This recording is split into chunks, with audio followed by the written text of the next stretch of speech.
हो तो अप्रैल में गजबर जानू, हो तो अप्रैल में गजबर जानू, मई में हो तो महर जवार जानू,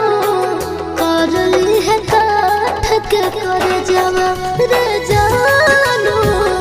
कर ली है काठ के कर जवार। खाके सल्फाइड करब सुसाइड, पढ़ली है पेपर में खबरवा ये